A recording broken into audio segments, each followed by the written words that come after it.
Esta manhã eu quero partilhar convosco a palavra de Deus antes de celebrarmos a ceia do Senhor. Este é um dia especial, não é? Quando celebramos a ceia do Senhor é sempre um momento especial. Antigamente, há séculos atrás, cada vez que se fazia,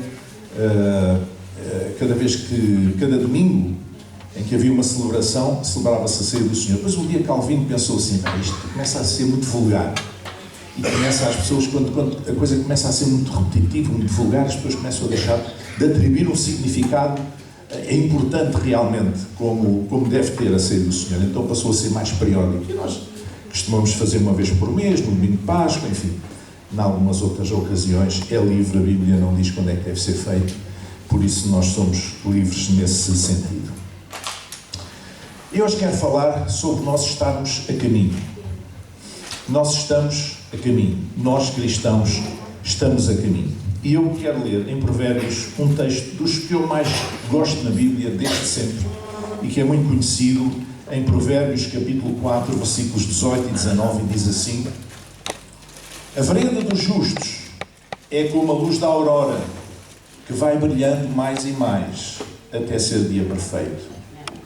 O caminho dos ímpios é como a escuridão, nem conhecem aquilo em que tropeçam. A vereda dos justos é como a luz da aurora, que vai brilhando mais e mais, até ser dia perfeito. Esta ideia da aurora é uma ideia que nós gostamos muito. A aurora é quando o sol ainda não se vê, mas já se vê a luz do sol, não é? Quando o dia está a nascer. E as trevas vão recuando à medida que o sol vai se levantando, ou a sua influência, a sua luz vai surgindo diante de nós. É isto que se chama aurora. E normalmente nas culturas, no folclore, nas culturas populares, a aurora é sempre uma coisa vista como bonita, como bela, não é? Até no nosso Alentejo, e eu não vou perguntar quantos de vocês são alentejanos, porque são quase todos, ou uma boa parte, há uma canção muito bonita do canto alentejano que é Ao Romper da Bela Aurora. E que diz assim: ao romper da bela aurora vem o pastor da choupana. Eu estive a pensar cantar, mas não vou cantar. Senão vocês ficam nostálgicos aí, os alentejanos. Vem gritando em altas vozes, muito padece quem ama. E depois a segunda estrofe diz: muito padece quem ama, mais padece quem namora. Vem o pastor da choupana ao romper da bela aurora. Então a ideia de beleza, da luz que surge, é uma ideia muito interessante. E há um simbolismo da luz muito importante na Bíblia, que se vocês forem ver, desde o início da palavra de Deus, das Escrituras até ao fim, a luz está muito presente. Está presente no discurso de Jesus, no ensino de Jesus, e não só, mas começa com aquela ordem que o Deus Criador disse: haja luz, e houve luz. E aí ele fez a separação entre a luz e as trevas. Foi a primeira coisa que ele separou, antes de separar os continentes dos mares, antes de qualquer outra coisa, da criação. Ele fez a separação entre a luz e as trevas. E nós vamos compreender isso de uma forma muito simples, porque João Evangelista, numa das suas últimas cartas, no final das Escrituras, diz: esta é a mensagem que dele ouvimos e vos anunciamos, que Deus é luz e não há nele trevas nenhumas. Nós somos filhos da luz. Eu não quero incomodar aqueles que não são benfiquistas, mas isto não tem nada a ver com futebol. Eu sou um filho da luz. Vocês não são? Nuno, tu não és o filho da luz? Apesar de... Ora bem. Portanto, a Bíblia diz: andai na luz como ele na luz está. Não é? E, portanto, a ideia da luz é um simbolismo muito importante, ainda que eu vou falar de um outro simbolismo esta manhã, que é o simbolismo do caminho. Nós estamos a caminho. Os discípulos de Jesus começaram por ser conhecidos como os nazarenos, os discípulos do Nazareno, ou os do caminho.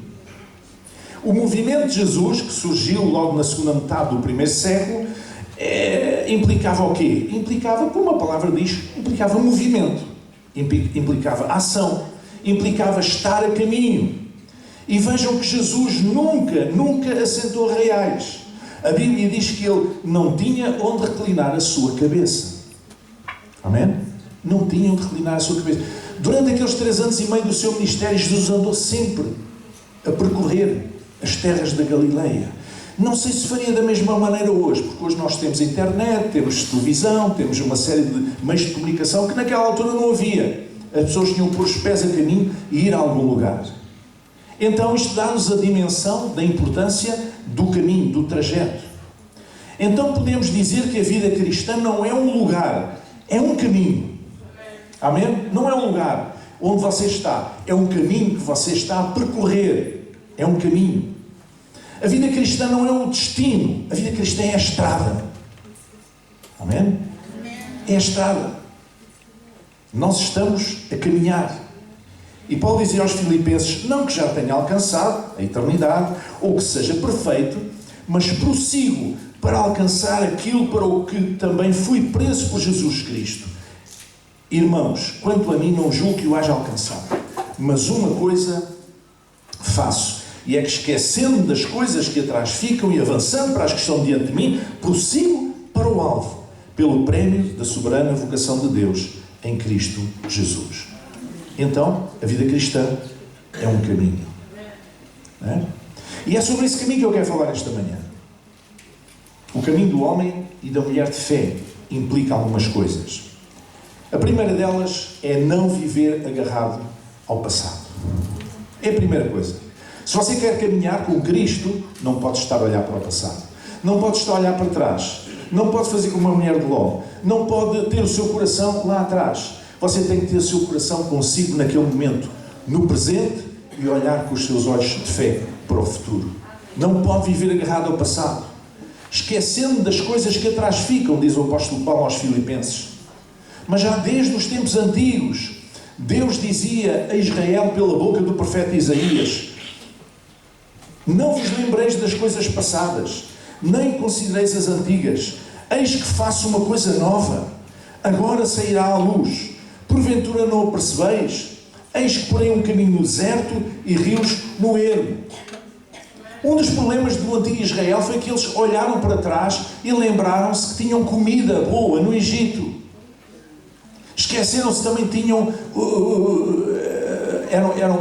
eram maltratados, obrigados a trabalhos forçados na construção das pirâmides e sei lá o que mais, e debaixo do chicote. Eles esqueciam-se, mas lembravam-se que tinham comida, e agora estavam ali no deserto e tinham que andar à procura de água, e o que é que vamos comer? Depois Deus lá enviou o maná, depois, enfim, foi este processo de confiar em Deus é um processo que não é fácil, mas quando nós de facto ousamos confiar nele, as coisas tornam-se muito mais fáceis. Então Israel precisava de esquecer algumas coisas, precisava de olhar para diante. Eles não podiam, se eles continuassem no Egito, Deus não podia revelar-se a eles, porque era uma terra de deuses estranhos, não havia espaço para que Deus se revelasse a eles. A única coisa que eles fizeram foi que debaixo do látego dos algozes, eles já desesperados clamaram ao Deus dos seus antepassados, que eles já não sabiam quem era, já tinham passado várias gerações, 400 anos. E numa cultura antiga de tradição oral, não é? Em que as coisas eram transmitidas oralmente, não é? De boca a boca. Eles ouviam falar do Deus de Abraão, o Deus de Isaac, o Deus de Jacó. O que é que Deus tinha feito com Abraão, e com Isaac, e com Jacó, e com este, e com aquele. E então eles clamaram ao Deus dos seus antepassados. E só quando eles chegam ao deserto é que Deus se pode revelar a eles. É que Deus se vai revelar primeiro a Moisés, no monte, e depois no tabernáculo, no templo do deserto. Mas era preciso que eles esquecessem as coisas do passado. Era preciso que esquecessem as coisas do passado. Então nós não podemos caminhar com Cristo. Nós não podemos estar a caminho se continuarmos a viver agarrados ao passado.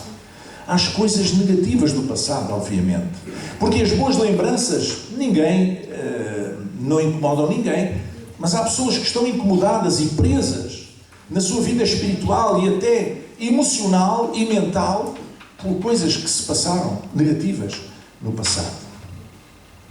Ao longo da nossa vida, eu e a Suzete temos descoberto que temos ambos um dom fantástico. Eu acho que é um dom de Deus. É a grande capacidade, de uma forma natural, sem nós darmos por isso, as coisas, memórias negativas, entram dentro de uma gavetazinha e ficam fechadas à chave sem a gente fazer nada. E nós nunca mais nos lembramos disso. E às vezes, passados 10 anos, 15 anos, 20 anos, nós estamos a falar, lembras-te de não sei o quê? E depois aí é que começamos a lembrar de coisas que aconteceram, que estavam dentro da gaveta, já. Não nos incomodam. É tão bom ser livre. É tão bom não estar agarrado ao passado, agrilhoado pelas memórias negativas do passado. Há muita tendência para nós dizermos, no meu tempo é que era bom. Os velhotes, no meu tempo é que era bom o quê? Era bom. Vá lá viver o tempo, vá lá viver hoje como você vivia naquele tempo, com as necessidades que havia naquele tempo, com as dificuldades que havia naquele tempo. Não é? Isso são memórias que não estão claras. Há coisas positivas, assim como há coisas positivas que nós recordamos com muito carinho, também há coisas negativas, mas essas nos prendem ao chão e nós não somos árvores para ficarmos presos ao chão. Nós estamos a caminho. Amém? Estamos a caminho. A segunda coisa que precisamos de fazer, além de esquecer o passado, é olhar em frente. Paulo diz aos Filipenses, avançando para as que estão diante de mim. Nós precisamos de foco na nossa vida. Precisamos ter um foco na nossa vida. Precisamos saber para onde é que estamos a caminhar. Com Jesus nós caminhamos sempre no lugar, na direção certa. Mas nós precisamos de saber para onde é que estamos a caminhar. Não estamos ao calhas. Não vamos tipo Maria vai com as outras. Não vamos porque os outros vão. Vamos porque temos uma convicção. Vamos porque temos um propósito. Vamos porque temos uma certeza. Amém? Olhar em frente. Olhar em frente. Eu não sei se tu estás a olhar demasiado para trás na tua vida. Mas há pessoas que já não olham tanto para o passado, mas distraem-se muito com o que se passa à sua volta. Olham para a esquerda, olham para a direita, olham para o ambiente, olham para as circunstâncias. Ouça, para lá das circunstâncias, acima das circunstâncias, está o teu Deus, está o meu Deus. Acima de todas as circunstâncias. Portanto, é bom nós termos consciência das circunstâncias que estamos a viver, mas também é bom que nós não fiquemos demasiado agarrados a essas circunstâncias. Que o nosso foco seja no presente, olhando para o futuro, e que o nosso alvo seja Jesus. Olhar em frente, avançando para as coisas que atrás ficam. Um aspecto importante também é nós termos a noção que ainda não chegámos ao final. Ainda não chegámos à eternidade. Não que já tenha alcançado a eternidade. Ele aqui fala da ressurreição dos mortos, portanto, figurativamente está a falar da eternidade. Não que eu já tenha chegado lá. Ouça, tenha noção de que você ainda não chegou ao fim da sua jornada. Pastor, mas está difícil, porque eu tenho este problema, e ontem tive o outro, e estou a ver que amanhã vou ter outro, e não sei o quê. Está bem, mas você está no caminho. Você está no trajeto, está no caminho, você ainda não chegou ao fim. Quem chegar ao fim, aqueles que chegarem ao fim, receberão a coroa da vida. Amém? Aqueles que chegarem ao fim são mais do que vencedores. Você ainda está no caminho, ainda está no meio da luta. E portanto, não pode considerar, olhar para a sua vida e pensar, olha, é isto que Deus tem para mim. Não, Deus tem mais. Deus tem mais. Amém? Não chegamos ao fim, estamos no caminho. Estamos no trajeto, no trajeto por vezes tropeçamos, às vezes temos situações desagradáveis pelo nosso caminho que temos que ultrapassar, que temos que contornar, que temos que vencer, temos que passar para lá disso. Isso é importante, é fundamental na nossa vida. Nós passarmos para lá de cada desafio que se nos apresenta, de cada contrariedade que quer evitar que nós cumpramos a nossa jornada, o nosso caminho, a nossa carreira. É?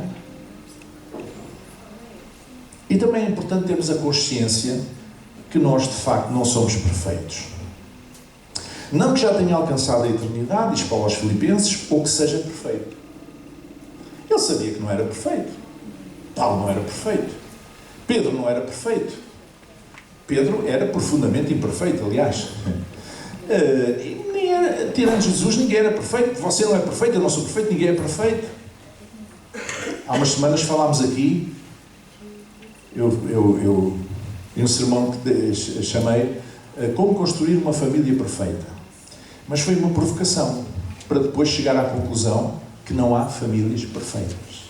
Eu não conheço nenhuma. Podem parecer, mas não há famílias perfeitas, porque não há pessoas perfeitas. E as famílias são constituídas por pessoas. Amém? Assim como não há igrejas perfeitas. Assim como não há sociedades perfeitas. Falei depois aqui também sobre Deus e a sociedade perfeita. Tentativas que foram feitas, umas na teoria, outras na prática, de tentar construir uma espécie de uma cidade dirigida por Deus, uma cidade ideal, uma cidade, enfim, e tudo correu mal. Correu tudo mal, porquê? Porque as pessoas não são perfeitas. Você não é perfeito, eu não sou perfeito. Nós estamos ainda a ser trabalhados a peça ainda está a ser preparada pelo carpinteiro. Deus ainda está a trabalhar em nós. Deus ainda está a trabalhar em si. Deus ainda está a trabalhar em mim. Há tantas coisas que eu preciso que Deus trabalhe em mim. E suponho que vocês é a mesma coisa, não é? É ou não é? Estou a falar bem ou não estou? Deus precisa trabalhar em nós e nós precisamos deixar Deus trabalhar em nós. Que Deus ponha os seus dedos neste barro que nós somos e possa formá-lo conforme a sua imagem e semelhança, conforme o seu desejo, conforme o seu propósito. Nós não somos perfeitos. A religião quer meter na cabeça das pessoas que há pessoas perfeitas. E é por isso que há pessoas que andam atrás do Papa como se fosse um homem perfeito, um homem santo. E é por isso que há pessoas que andam atrás de certos pregadores também, como se fossem perfeitos, como se fossem... Não são. Não conheço nenhum perfeito. E já conheci muitos. Nós não somos perfeitos. Nós temos que admitir, que enfrentar de frente, que admitir com humildade. Eu sou apenas barro. O vaso de barro. E não tenho em mim qualquer excelência, a não ser aquilo que Deus põe em mim. É a excelência da sua graça. É a excelência dos seus dons. É a excelência dos ministérios que Deus me deu, ou dos dons que Deus me deu, ou dos talentos que Deus me deu, ou da misericórdia com que Deus cobra a minha vida. É isso que faz de mim alguma coisa de valor. Mas em mim mesmo, eu não tenho valor. Eu sou simples barro. E enquanto nós não encararmos isto de frente e não acreditarmos e não pensarmos, eu não sou perfeito. Deus está a trabalhar em mim. Então nós não andamos do mesmo sítio para a frente. Não damos um passo. Paulo diz aos Efésios que Deus deu à igreja, Jesus subiu ao céu e deu à igreja dons de ministério, pastores, ensinadores, evangelistas, profetas, apóstolos, etc., para o aperfeiçoamento dos santos. Se é para o aperfeiçoamento, é porque nós não somos perfeitos, mas estamos no caminho da perfeição. Ou seja, eu sei que não sou perfeito, mas isso não é razão para eu pensar ou justificar os meus erros. Para eu dizer, eu não sou perfeito, Deus sabe que eu não sou perfeito, agora mais uma asneira. Deus sabe que eu não sou perfeito, mais outra asneira. Não, você tem que se arrepender. E você tem que procurar mudar. Renovar a sua mente para procurar mudar. Para procurar ter um caráter segundo Cristo. Para poder ser dirigido pelo Espírito e não pela carne. Pelos impulsos da carne. Ter a consciência que não somos perfeitos não significa que nós agora vamos viver de qualquer maneira. Significa que nós temos consciência que precisamos de Deus na nossa vida todos os dias.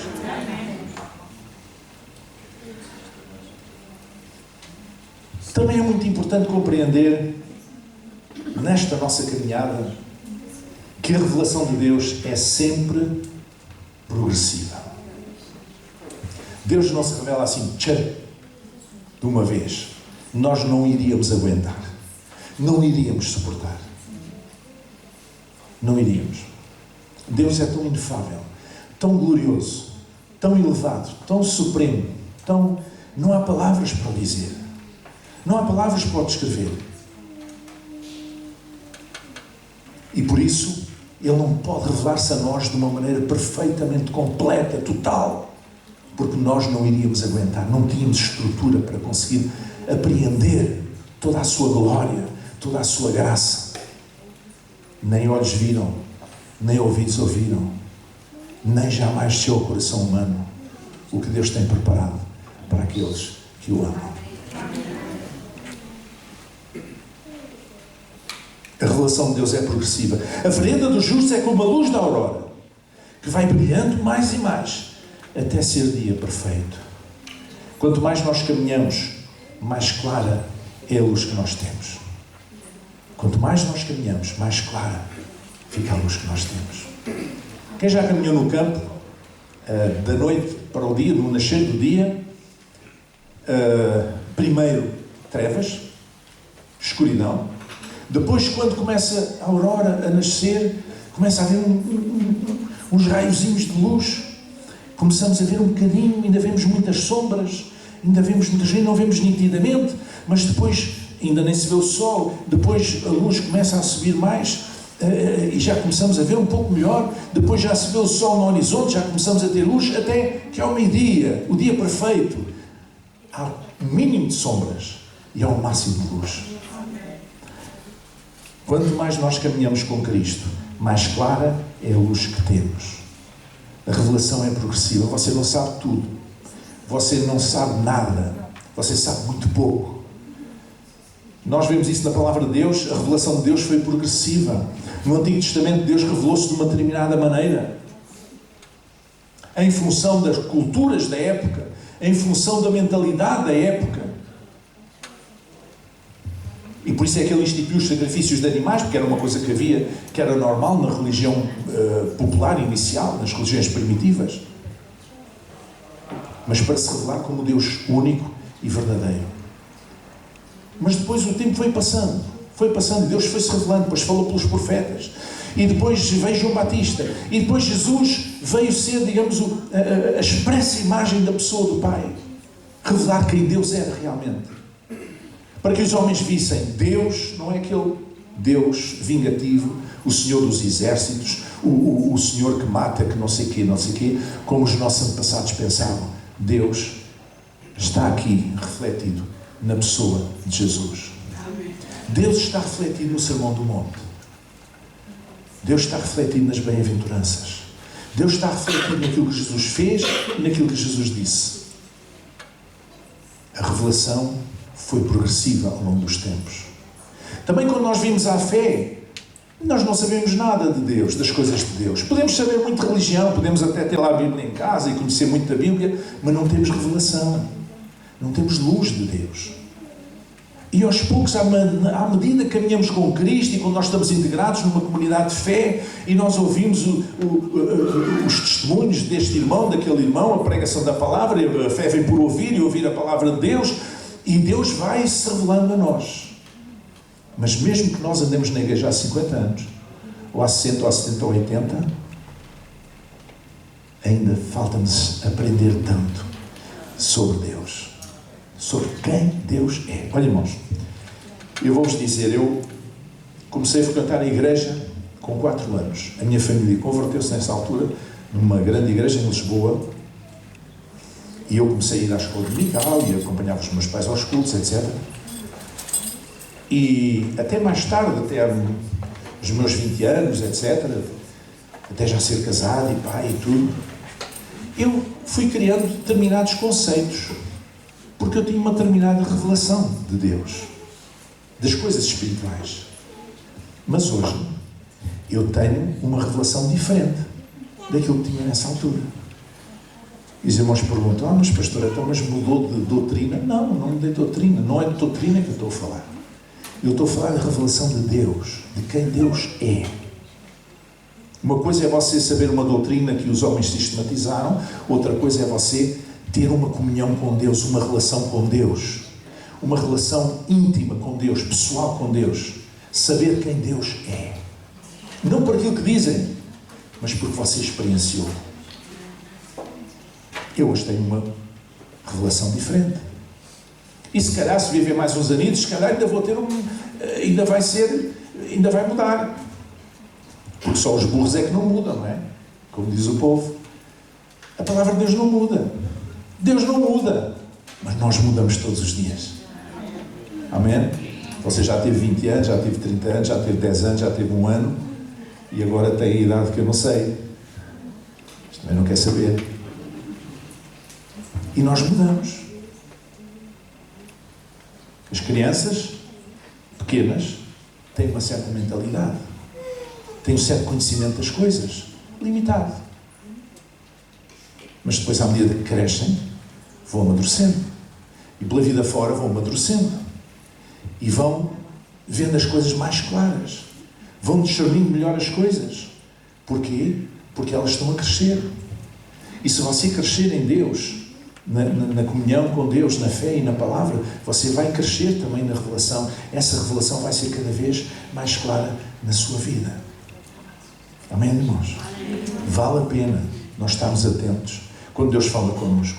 Vale a pena nós estarmos atentos àquilo que Deus nos diz nas Escrituras. Vale a pena nós prestarmos atenção à maneira como Deus trabalha na nossa vida, na vida dos nossos irmãos, na vida até do nosso mundo. Vale a pena. Cada vez que caminhamos mais, quanto mais você caminha, maior é a luz que você tem. E finalmente, é muito importante saber que há uma diferença essencial entre ter pouca luz, isto é, pouca revelação de Deus, e estar na escuridão. São coisas diferentes. Uma coisa é uma pessoa que não tem Jesus como seu Senhor e Salvador. Essa pessoa não tem revelação de Deus. O apóstolo Paulo diz que é uma pessoa como estando morta espiritualmente, morta nos seus delitos e pecados. Mas depois diz que quando a pessoa vem para a luz, vem para o reino de Deus, sai do reino das trevas, vem para o reino de Deus, quando a pessoa assume que Jesus é o seu Salvador, o seu Senhor, o aceita, o convida a entrar na sua vida, passa do reino das trevas para o reino da luz. Amém? Para o reino do Filho do seu amor, como está escrito. E ele não começa logo por ter uma revelação muito grande. Ele sabe pouca coisa. Sabe que a igreja na segunda metade do primeiro século, a igreja cristã, a igreja primitiva, não tinha quase doutrina. Tinha muito pouca coisa, tinha 3 ou 4 pontos. Sabiam que Jesus era o Filho de Deus, sabiam que Jesus tinha ressuscitado e mais 1 ou 2. Não tinha mais nada. E por isso é que os apóstolos gastaram as suas vidas, que tinham recebido revelação direta de Jesus, e de Paulo mais tarde, gastaram as suas vidas a visitar as comunidades cristãs, a trazer revelação, a trazer conhecimento de Deus, etc. E escreveram cartas para passar esse conhecimento, essa revelação. Porque eles não sabiam. E nós não podemos exigir a uma criança de 3 anos que se porte como se tivesse 20 anos. Não é? Agora, há uma diferença entre estar completamente no escuro, na escuridão, e ter alguma luz, mesmo pouca que seja, de alguém que realmente já recebeu Jesus no seu coração. A diferença é que Jesus está na vida dele, o Espírito Santo está na sua vida. Faz toda a diferença. Porque diz que o caminho dos ímpios é como a escuridão, nem sabem onde tropeçam. Portanto, aqueles que não conhecem Jesus fazem o mal e nem sabem, nem têm consciência muitas vezes que estão a fazer o mal. Mas o nosso caminho é um caminho de luz. Amém. Irmãos, eu gostava de sublinhar este aspecto. Nós não estamos a caminhar em direção a Cristo. Nós estamos a caminhar com Cristo. Ele é o nosso companheiro de jornada. Pense nos discípulos que iam no caminho de Emaús depois da ressurreição e Jesus juntou-se a eles e eles não o discerniram de imediato. Ele está a caminhar connosco. E é por isso que nós temos sempre a segurança de que seremos mais do que vencedores.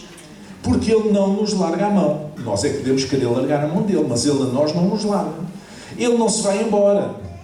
Nós é que queremos, às vezes, expulsamos-o. Mas Ele por Ele não se vai embora. Então estamos a caminhar com Cristo. Mas caminhamos para onde? Caminhamos para o alvo. Qual é o alvo? Prossigo para o alvo, diz o apóstolo Paulo. Qual é o alvo? Jesus disse aos discípulos: eu vou preparar-vos lugar. O Cristo ressuscitado viaja connosco de volta a casa, à casa do Pai. O Cristo ressuscitado está a viajar connosco. Nós não estamos sozinhos, estamos numa viagem para a casa do Pai. Estamos numa viagem para a glória celestial, para a vida eterna, na presença de Deus. E isso é alguma coisa que o mais elevado que nós podemos ambicionar na nossa vida. Um dia estamos na presença de Deus. Nesse lugar onde, porque Deus é luz, não é preciso candeeiro, porque Deus ilumina com a sua luz e não precisa de candeeiro. Mas também não há dor, não há morte, não há aflição, não há tristeza. Um lugar eterno, abençoado, em que Deus se manifesta e se revela em toda a sua plenitude, coisa que nunca vamos conseguir encontrar agora, atingir agora, em toda a sua plenitude. E nós estamos a caminho com Cristo. Ele é o nosso companheiro. Ele é aquele que nos guia nessa jornada. Há uns anos atrás, quando eu era reitor da Universidade Sénior, nós fazíamos todos os fins do ano uma visita ao estrangeiro, uma visita de estudo, uma viagem de estudo. E normalmente nós contratávamos uma agência de viagens que trouxesse um profissional que viesse connosco. E algumas dos senhores já eram velhotas e às vezes mal podiam andar, mas queriam ir, não é? Aqui ou ali, nessas viagens ao estrangeiro, e depois também não sabiam inglês, não sabiam a língua e tal. E então nós tínhamos de nos desmultiplicar e ir com elas, para que elas não se perdessem, não é? E ter alguns cuidados, enfim, para que elas estivessem sempre identificadas, etc. E estar sempre alguém com elas. E lembro que uma senhora, que já faleceu, mas ela estava numa altura que tinha muita dificuldade em andar. E nós tínhamos ido a Praga, à República Checa, e houve uma altura em que tínhamos que caminhar um pouco, desde o hotel onde estávamos até ao centro da cidade, tínhamos que caminhar um bocado, e ela estava um bocadinho aflita. Então lembro que o rapaz da agência, ele deu o braço àquela senhora e foi muito devagarinho com ela, até lá, etc. Ele não era obrigado a fazer aquilo, mas ele entendeu que era uma necessidade e quis fazê-lo. Jesus dá-nos o braço para irmos até ao fim. Vamos chegar em pé. Aleluia. Oremos. Nosso Deus e Pai, esta manhã, nós queremos te dizer que estamos contigo, Senhor. Estamos a caminho, ó Pai. Estamos a caminho com Jesus. Estamos nesta jornada, Senhor. E eu peço que nos ajudes a discernir, Senhor, o nosso lugar. Peço que nos ajudes a deixar de olhar para trás, deixar de olhar para os lados e olhar em frente. A ter a noção de que ainda não chegámos ao fim, que ainda estás a trabalhar em nós porque nós não somos perfeitos, Senhor. A ter a noção de que nós vamos aprendendo cada vez mais contigo, porque a luz cada vez é mais forte e o conhecimento é maior, Senhor. Ó Deus, e te agradecemos porque um dia tu te revelaste a nós. E nós podemos compreender, Senhor, que o teu amor, Senhor, fomos atraídos pelo teu amor, pela tua graça. A tua graça e a tua misericórdia nos cobriram.